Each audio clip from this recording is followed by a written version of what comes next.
وبركاته. أعوذ بالله السميع العليم من الشيطان اللعين الرجيم. بسم الله الرحمن الرحيم. الحمد لله رب العالمين، والصلاة والسلام على أشرف الأنبياء والمرسلين، حبيب إله العالمين أبي القاسم المصطفى محمد.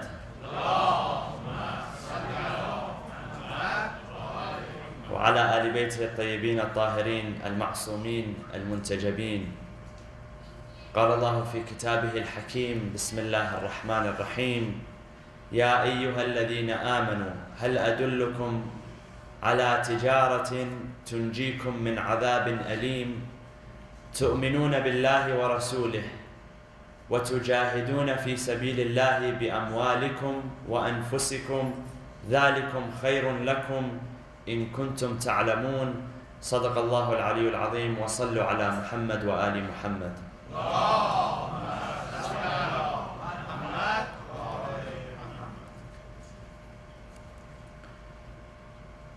In the Islamic concept of finance and economics and the circulation of wealth, the poor were placed at the heart of the economic universe. And this is one thing that Islam changed and revolutionized. If you study pre-Islamic Arabia to post-Islamic Arabia, before Islam, the circulation of wealth, if you were to look at the circle of where wealth was circulated, it was amongst a few elite. Not everybody had access to money.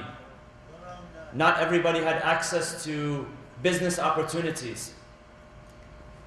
One of the things that Islam changed was the ability to provide business opportunities for all. And wealth wasn't based on your position in society. Wealth was based on your hard work. How many hours you put in order to create that wealth. So in order to ensure the rights of everyone, not only the rich, Islam placed poor people at the heart of the economy. Allah subhanahu wa ta'ala says in Surah Al-Hashr, لِكَيْ لَا يَكُونَ دُولَةً بَيْنَ الْأَغْنِيَاءِ مِنْكُمْ. So that this wealth which you receive as a community, here he is speaking about the spoils of war. He says, this wealth which you receive as a community does not circulate exclusively among the rich people, the wealthy. It is circulated among all levels of society. In another verse, when Allah subhanahu wa ta'ala describes the believers, He refers to them as having the following attribute: وَفِي أَمْوَالِهِمْ حَقٌّ لِلسَّائِلِ وَالْمَحْرُومِ. And in their wealth, there is a right which belongs to two types of people: as-sa'il, the one who asks, the one who requests; wal-mahrum, the one who is kept away, the one who does not have, the one who does not ask. So how is it that this wealth is circulated among people? Number one, there are taxes. So when Allah subhanahu wa ta'ala established the sadaqah or the zakat or the khums or the ghanaim, all of these were to ensure that there would be a proper circulation of wealth. Likewise, when it comes to inheritance, that money is not massed, it is not piled in one place. And all of these are taxes which are determined by Allah subhanahu wa ta'ala. When He speaks of inheritance, He refers to the inheritance as nasiban mafruda. Nasib, what's your nasib? When we say this is your nasib. If I give you something, I say this is your nasib. This is destined for you, it belongs to you. This is your piece, it's your share. Mafrud. Mafrud comes from fard. What is fard? Obligatory, wajib. Meaning it is obligatory to ensure that there is inheritance. So people cannot play around with their inheritance. People can't say, I choose to give my son this amount, and my grandson this amount, and my best friend this amount, and my lawyer this amount, and my pet this amount. Every single person who is related to you through blood or through marriage, it becomes their right to receive inheritance from you, and you have no say in this. So this is to ensure that there is a circulation of wealth. It's not all piled up in one place, or not all of that goes from one person to another person, exclusively to another person. Likewise, when it comes to religious taxes, when it comes to zakat, and when it comes to khums, and when it comes to sadaqah, the sadaqah which we pay, the zakat which we pay at the end of the month of Ramadan, zakatul fitrah, this is to ensure that everyone has equal opportunity when it comes to receiving from the bounties that Allah subhanahu wa ta'ala has made their rights. So Islam completely changed and revolutionized the way wealth was circulated. And in Medina, for those who understand history or have interest in history, in Medina, one of the things that the Prophet did when he first went was he established a free market. In what ways? There was a bazaar. What is a bazaar? An open air market, correct? Stands. When you would go, there were stands. There were no buildings. Houses were made of buildings because they were permanent. Mosques were made of building. They were built into the ground. They were there to stay. However, there was no such thing as a store or a shop being built in one place. It couldn't be permanent. This was to ensure that everyone had equal opportunity. If I had something to sell, then in the morning I would take what I had and I would go and I would set up my shop, my tent, whatever it was, and I would sell. At the end of the day, I would close shop and I would leave. There was nothing permanent that was there. If there's permanent, then that means that some people have better opportunities. This person's store or what he's selling may come at the front of the bazaar. So when people come in, they'll purchase from him and exclusively from him. But with the system of the free market, there was no room for that. There was no room for taxes to be taken. There was no room for rent to be taken. If I can build something and I rent out my stores, 5 or 6 stores, I can collect taxes from them. I can collect rent from them without me ever having to do anything. I wouldn't have to do the hard work. Those who are renting would have to do the hard work. So, in Islam, there was a free market. And this was to ensure that everyone had equal economic rights. Their rights were protected. Not one person can steal from another. Now, when you look at today, even in democratic countries, like the one we are living in today, although it's described as, a land of opportunity, however, true opportunity is a privilege of a select few. Yesterday I learned a new fact, that if you are self-employed or you are employed, then you are part of 98%. And if you have a big business or you are an investor, you are part of the 2%. And the 98% are broke by the age of 65. What does that tell you? And the 2% have what? 2% have residual income. They don't have to work. They don't have to work. If it was equal opportunity, truly equal opportunity, and that opportunity does exist, but if it was truly equal opportunity, then we wouldn't have this much disparity. We wouldn't have numbers like 90% and 2%. You would have maybe 50%. You would have maybe 60% and 40%, 55 and 45. That would make sense. And this takes place even here in democratic countries. However, you find that Islam, 1400 years ago, placed laws and rules and regulations in order to ensure that people would have equal opportunity. No one was cheated. It wasn't based on what tribe you were born into. It wasn't based on the family that you came from or the family that you married into. It was based on the hard work that you put in. Your money that you received was a reflection of the hard work that you put in. It wasn't a reflection of anything else. And these regulations although they appeared during the advent of Islam, however, you find that Rasulullah sallallahu alaihi wasallam and his Ahlul Bayt were at the forefront of ensuring people's rights even before the advent of Islam. There is one alliance which took place before the advent of Islam, referred to as Hilf al-Fudul, the alliance of the virtuous. This alliance was established by a number of people, and among them was our Prophet Muhammad sallallahu alaihi wasallam. And the reason why it was referred to as the alliance of the virtuous is because the virtuous people in society, they were the ones who established it and they partook in it. Those who were not virtuous and had their own interests did not partake in it. And among them was our Prophet Rasulullah. Now, why was this alliance established? It is said that one day a trader came from outside of Mecca towards the city of Mecca, and he sold something. He took an item that he had brought from outside and he sold it. He sold it to a man who was from the elite of Mecca, from a very well-renowned tribe.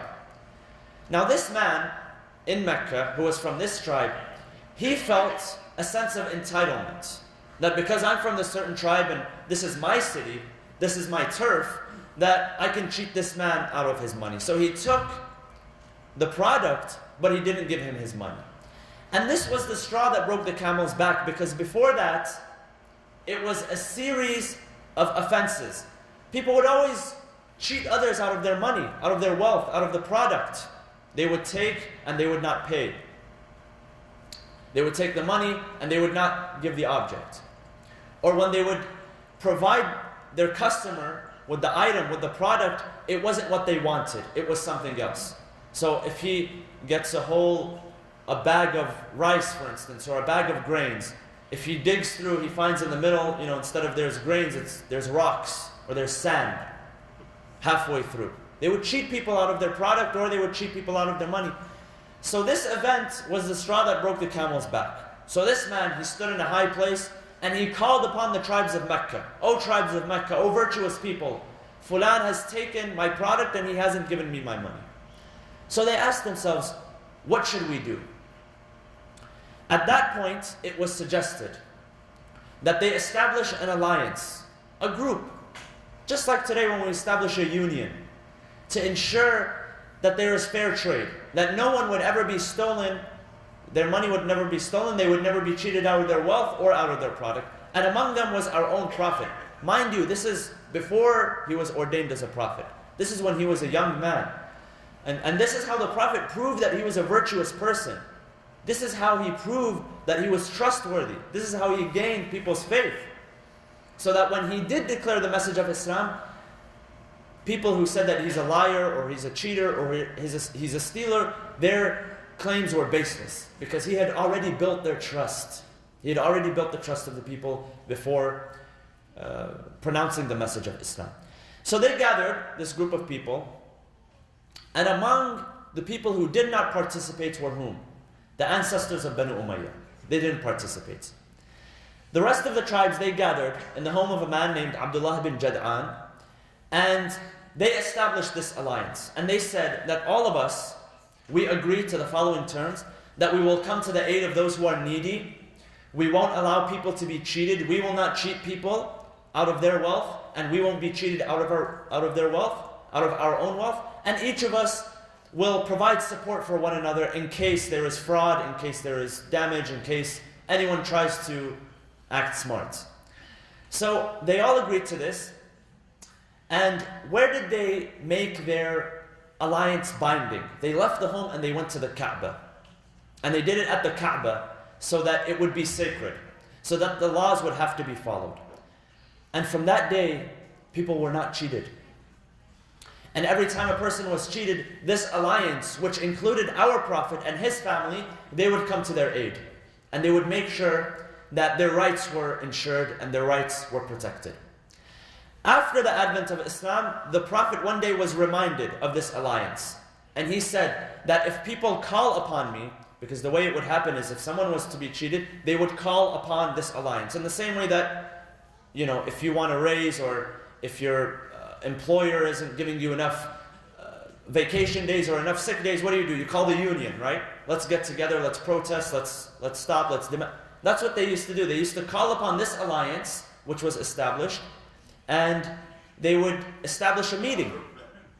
And then that's how they would resolve the problem. So the Prophet said that even after the advent of Islam, although Islam changed many things, however, these virtuous agreements, they remained intact. So the Prophet said that if someone calls upon me today after the advent of Islam, then I would respond. And it was honored. And for many decades it was honored. And for centuries it was honored. And the only people who did not participate were whom? The ancestors of Banu Umayyah. They were not a part of the alliance. That's why not a lot is known about this alliance, except, it's only mentioned in a few points in history. One point in history where it is mentioned was during the days of Muawiyah ibn Abi Sufyan and Imam Hussein alayhi salam. Imam Hussein had to live under Muawiyah ibn Abi Sufyan for 10 years. And these were very hard years. Now the agreement was that after the death of Muawiyah, the Khilafah would come back, the political leadership would come back to Imam Hussein alayhi salam. If it would come to Imam Hassan, if Imam Hassan was not there, Imam Hussein. And for 10 years Imam Hussein alayhi salam lived under the dictatorship, the tyranny of Muawiyah. And it wasn't all quiet. This man, Muawiyah, would send people to abuse him. He would send people to insult him. He would send people to insult his followers. His followers were chased and they were killed and they were murdered. One day it is said that a dispute took place between Imam Hussein and Muawiyah ibn Abi Sufyan over a piece of land. Now the piece of land clearly belonged to Imam Hussein alayhi salam. So he sent word to the Imam that I want this piece of land, it belongs to me.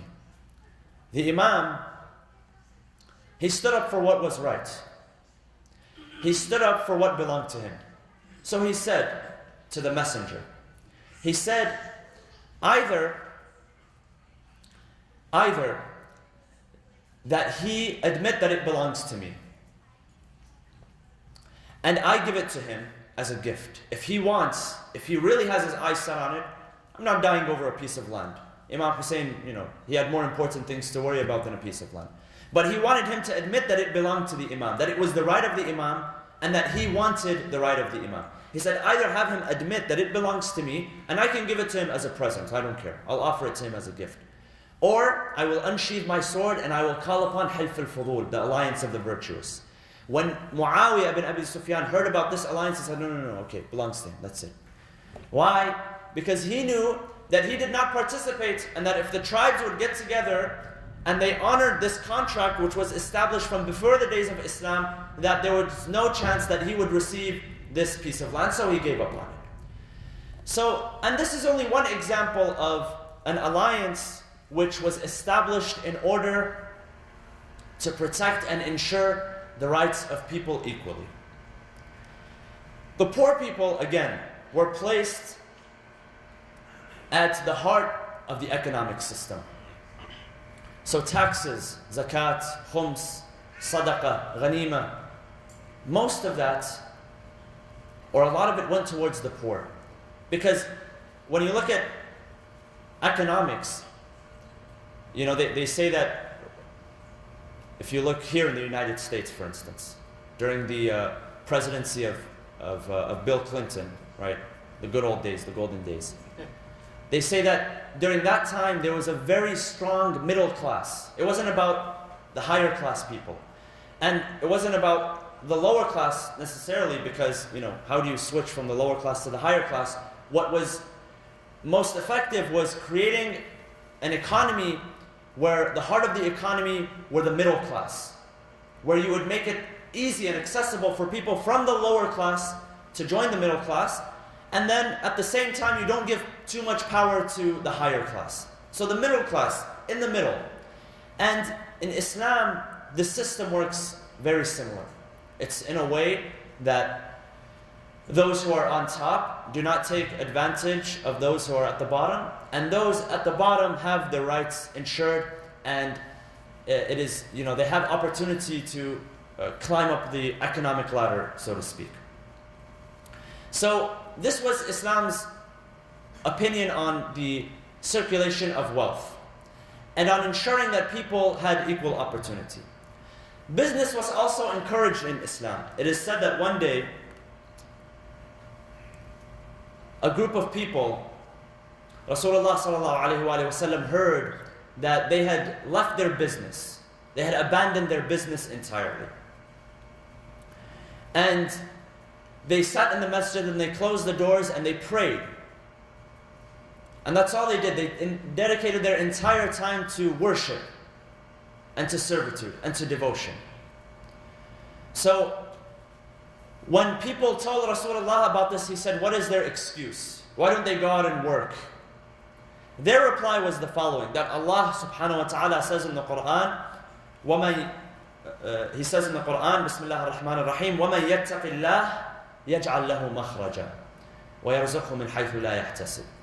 That he who has piety, he who has precaution, he who has taqwa. Now their interpretation of taqwa was closing the door on yourself and meditating and spending your time to devotion and prayers. This verse says that he who has taqwa, Allah subhanahu wa ta'ala will provide an outlet for him. وَيَجْعَلْ لَهُ مَخْرَجًا وَيَرْزُقْهُ مِنْ حَيْثُ لَا يَحْتَسِبُ. That he will send upon him blessings in ways which are unimaginable, in ways which he did not believe. Now this is what the verse is saying.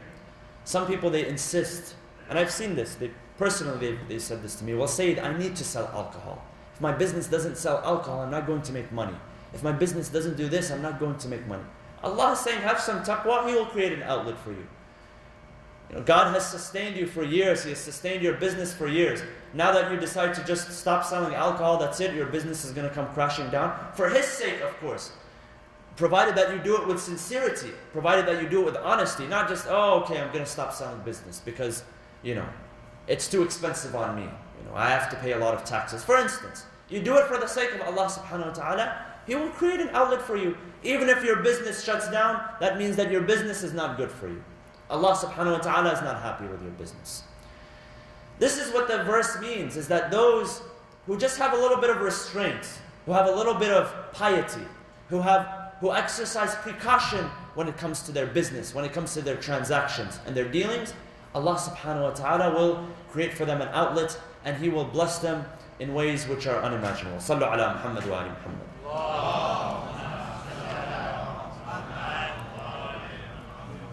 So when Rasulullah heard these people's excuse, they misinterpreted the verse to mean that we should abandon everything that we have and sit in the masjid and pray, and Allah subhanahu wa ta'ala will bestow upon us His bounties. Just like, Maryam, the mother of Isa alayhi salam. Every time Zakaria would enter, he would see كلما دخل عليها زكريا المحراب وجد عندها رزقا.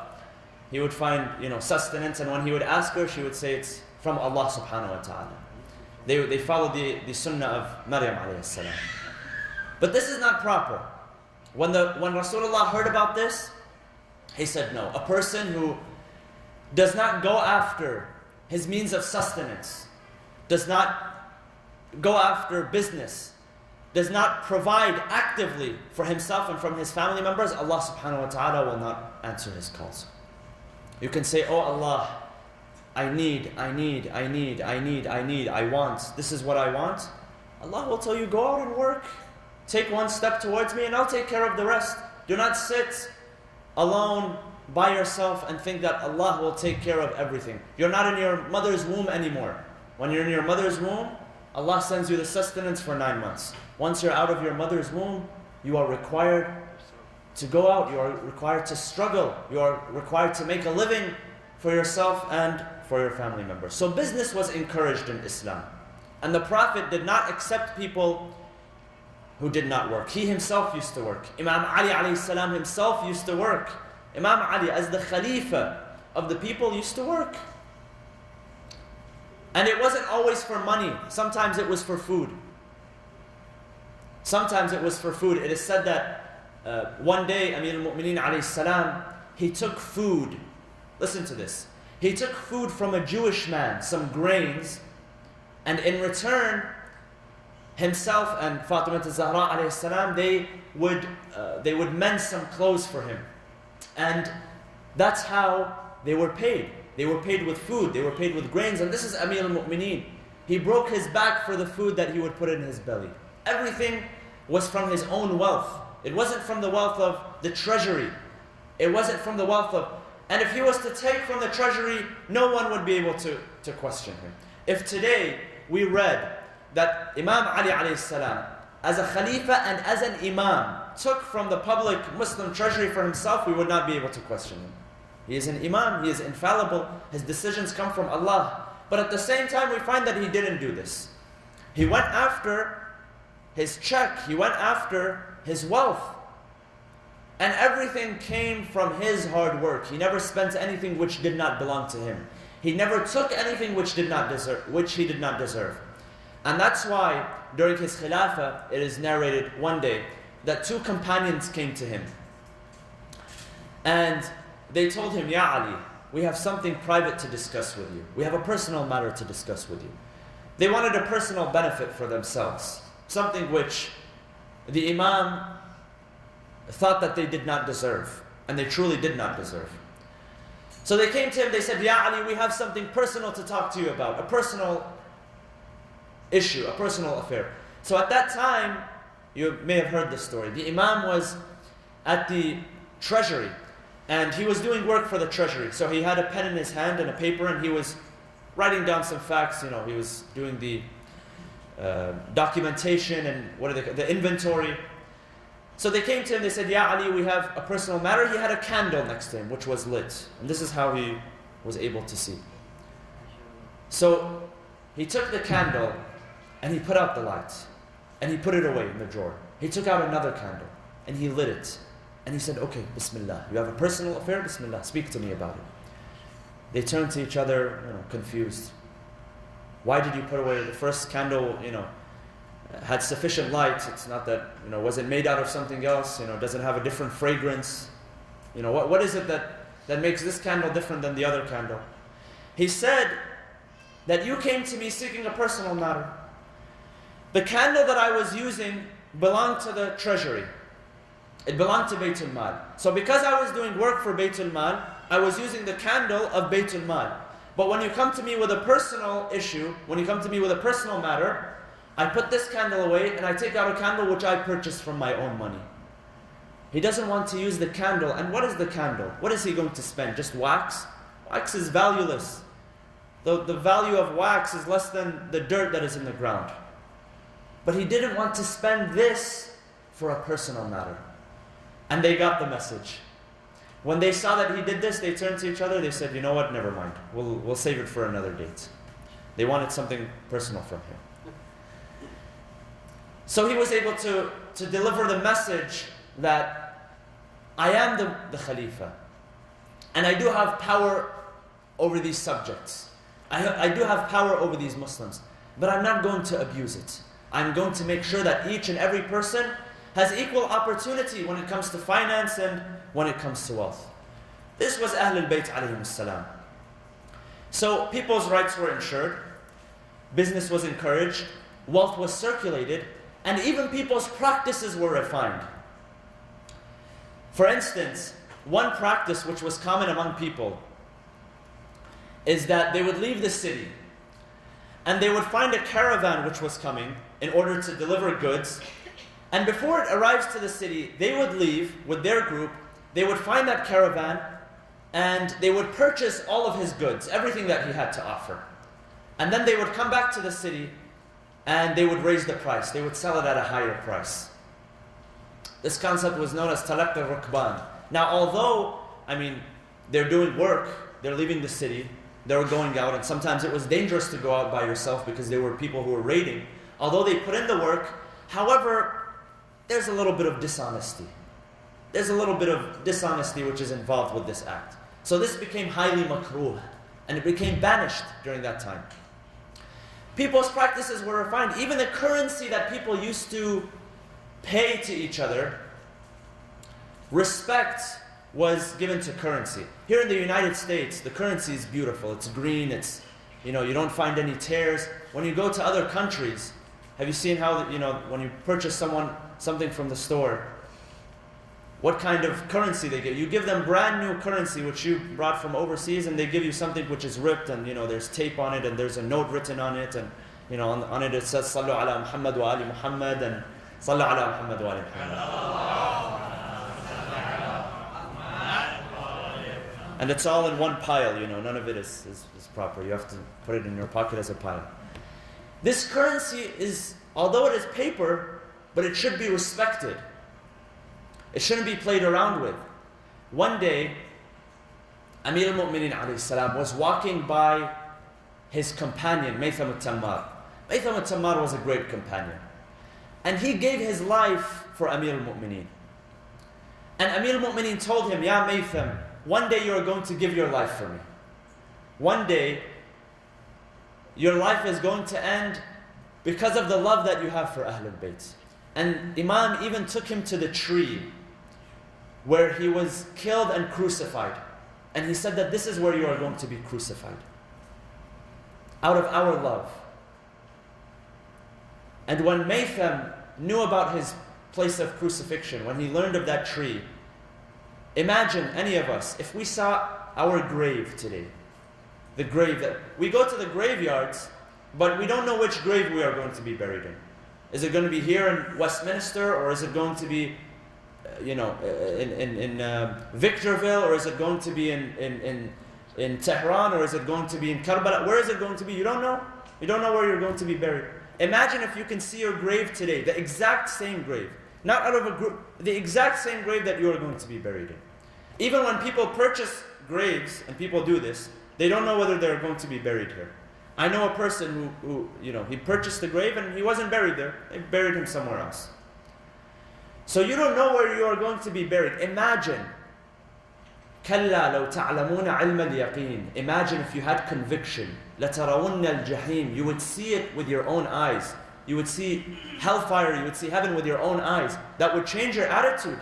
Or it should change your attitude. Unless you are so deep into this dunya that you have no idea what's going on. But if you can see where you are going to be buried, if you can see that tight space, 6 feet into the ground, where there is nothing but darkness, and there is nothing but heat, and there is nothing but loneliness, would this change our attitudes? It should change our attitudes. When Maytham, when the Imam showed him his place of crucifixion, when he showed him the tree, do you know what he did? He would go every day and he would irrigate the tree. He would pour water, give it water. Make sure it grows healthy. It shouldn't die.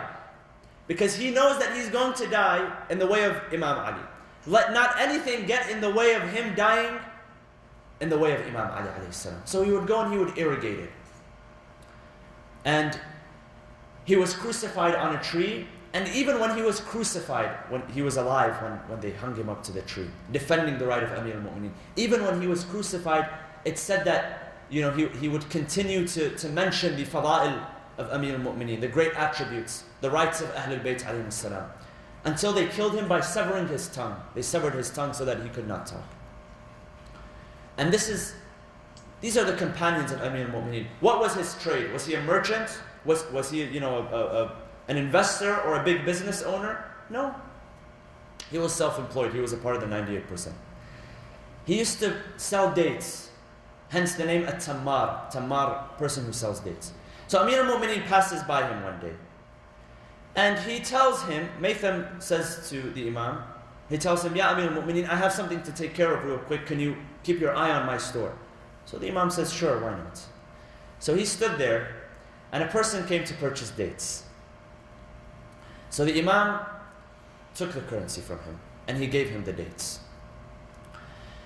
And the man left. He took his dates and he left. Maytham came back. He said, any sales, any purchases, anything happen? The Amir said, yes, some person, he purchased some dates for you, and here's the currency. Maytham looks at the currency, he says, Ya Amir al-Mu'mineen, this is defective currency. Why did you accept this from him? Just like a paper which has been ripped in half. He looked at, he said, this is defective, why did you accept it from him? Imam says to Maytham, don't worry, just wait for a few moments. The man comes rushing back. He turns to him. He gives him the dates. He says, what kind of spoiled dates did you give me? Why did you give me these dates? They're not of good quality. They're defective. So the Imam tells him that you gave me defective currency. You want me to give you a product which is of high value? So there was even value given to the currency. And the currency itself is nothing.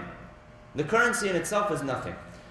So Islam encouraged business. Islam encouraged circulation of wealth. Islam refined the tactics of selling and purchasing. And Islam secured the rights of buyers and sellers. That's why we have a concept in jurisprudence that says that if a person has been deceived in any sort of contract, then he is entitled to compensation.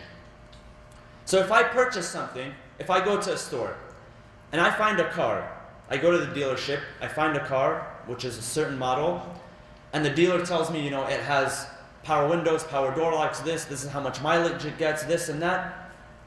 And then I go back home and he delivers the car to me and I pay him the money. If he gives me the car and instead of going 500 miles on one gas tank, it only goes 100 miles on a gas tank. And I purchased it because I wanted it to go 500 miles on a gas tank. That means that I have been deceived. So what happens? In this case, I'm entitled to compensation. So anytime a person becomes deceived, you are entitled to redress and compensation. Now sometimes there is an adjustment of the contract, sometimes there's compensation, and sometimes there is complete annulment of the contract. In marriage, sometimes there is an annulment. Annulments take place. So if a man marries a woman, or if a woman marries a man on a certain basis, and then later on it is revealed that that quality, that attribute is not there, sometimes they can be compensated, and sometimes there can be an annulment which takes place. I'll give you an example. This comes from a hadith. One day a man comes to the sixth Imam, Al-Imam Sadiq alayhi salam, and he tells him, Ya ibn Rasulullah, I married a girl, and after marrying her, I realized that she, one of her eyes are defective. One is looking straight, the other is looking another way. And I thought I was marrying a girl who had pretty, beautiful eyes, but, back then they wouldn't see the girl until the night of the marriage. And this practice extends till today. So he had no idea until after the marriage. Until after it was consummated, in fact. He had no idea until after it was consummated. So here, he has been deceived. What happens? Is there an annulment? No. Because, it's not easy to just annul a marriage over something which is so simple. So he turns to the Imam, he says, what do I do? He says, go to her father, who knew about it, and let him give you compensation, since you didn't know about it. There are other cases where an annulment is in place. Likewise, if she marries him, same thing. If she marries him, if he says, I have a bachelor's in this, and I have a master's in this, and I have a PhD in this, and I have this business, and then she marries him and she finds out that he doesn't have a high school diploma. She's also entitled to compensation or an annulment if in some cases it has not been consummated. Now there are some cases where there is an annulment. So if a man or a woman, when they get married, and one of them is insane, completely insane. Insane meaning mentally insane, because most people are insane today. If we speak of general insanity, most people are generally insane. But no, physically, or mentally insane.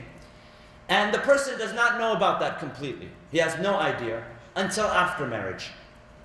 That is grounds for an annulment, because that falls under the category of deceit. There are other diseases, if they're found in a person, they are grounds for an annulment. Leprosy, for instance, because it's contagious, correct? Leprosy is contagious. So in order to secure that, so it doesn't spread, that becomes a legitimate grounds for annulment. So there are rights, and these are all discussed, brothers and sisters. I won't bore you, I'll end it with this, but these are all discussed in books of jurisprudence. Scholars spend years discussing these issues in books of jurisprudence. That what becomes grounds for annulment, what becomes grounds for divorce, what becomes grounds for compensation. Why? Because the core of Islam is what? Is it prayer, and is it fasting, and is it building mosques? Or is it securing the rights of people? It's securing the rights of people, it's securing the rights of the poor, securing the rights of the orphans. justice and equality and equal opportunity for all. These are the core values of Islam. And these were the values which were taught to us exclusively through the Prophet and the Imams of Ahlul Bayt alayhim salam. They taught us that when it comes to transactions, what is it that gives transaction a value? What is it that is worthy of reward and compensation? What is worthy of reward and compensation is belief. It is faith. And that's why Allah subhanahu wa ta'ala says in the Quran, Bismillah ar-Rahman ar-Rahim, Surah As-Saf, chapter number 61, verse number 10. Chapter number 61, verse number 10. Allah subhanahu wa ta'ala says, Ya ayyuha alladhina amanu, O those who believe, the Muslims, هل أدلكم على تجارة تنجيكم من عذاب أليم? When we speak about tijara, transactions, should I teach you, Allah says, should I teach you of a type of tijara, a type of trade, a transaction, which will save you from the torment of the hellfire? Number one, تؤمنون بالله. You have belief in Allah subhanahu wa ta'ala. وَرَسُولِهِ, and belief in His Prophet. وَتُجَاهِدُونَ فِي سَبِيلِ اللَّهِ. You struggle in the way of Allah. بِأَمْوَالِكُمْ, with your wealth. وَأَنفُسِكُمْ, with yourselves. Sometimes you cannot give your wealth. You give yourself. You give that which is dear to you. ذَلِكُمْ خَيْرٌ لَكُمْ إِن كُنْتُمْ تَعْلَمُونَ. That is the best kind of transaction. That is the best kind of tijara. Is when you have this trade with Allah subhanahu wa ta'ala. That you, number one, believe in Him. You believe in His Prophet. And then you give your wealth and you give yourself. The best type of trade is when you give yourself to Allah subhanahu wa ta'ala. إِنَّ اللَّهَ اشْتَرَى مِنَ الْمُؤْمِنِينَ أَنفُسَهُمْ وَأَمْوَالَهُمْ بِأَنَّ لَهُمُ الْجَنَّةِ. Allah has purchased from the believers their souls, that in return He may compensate them with what? The paradise. And in describing Ahlul Bayt, He says, وَمِنَ النَّاسِ مَنْ يَشْرِي نَفْسَهُ ابْتِغَاءَ مَرْضَاتِ اللَّهِ. The believers, they sell their souls, they sell themselves, their family, their wealth to Allah subhanahu wa ta'ala in return that they can have what? Jannah. But when He speaks of the Ahlul Bayt, He says compensation is what? Is it the Jannah? No. The compensation is the satisfaction of Allah. All we require is that Allah is satisfied. He gives us Jannah, that's secondary. He doesn't punish us, that's secondary. What is important is that Allah subhanahu wa ta'ala is happy with us. This verse was revealed in favor of Amir al-Mu'mineen when he placed himself during the beginning of the Hijrah in the bed of the Prophet, and he gave his life for the life of the Prophet. Allah says, وَمِنَ النَّاسِ مَنْ يَشْرِي نَفْسَهُ. Among the people are those who sell themselves, their souls, ابْتِغَاءَ مَرْضَاتِ اللَّهِ, in order to seek the satisfaction of Allah subhanahu wa ta'ala. This was Amir al-Mu'mineen, and this was Ahlul Bayt alayhim salam. We ask Allah subhanahu wa ta'ala to bless us and reward us and identify us with the Ahlul Bayt alayhim salam. We ask Allah subhanahu wa ta'ala to allow us to perform this very noble trade with Him. We ask Allah subhanahu wa ta'ala to allow us to refine our ethics and our morality, inshallah. Bismillah ar-Rahman ar-Rahim. اللهم اغفر للمؤمنين والمؤمنات والمسلمين والمسلمات الأحياء منهم والأموات تابع بيننا وبينهم بالخيرات إنك مجيب الدعوات إنك قاضي الحاجات إنك على كل شيء قدير برحمتك يا أرحم الراحمين وصلى الله وسلم على سيدنا محمد وعلى آل بيته الطيبين الطاهرين.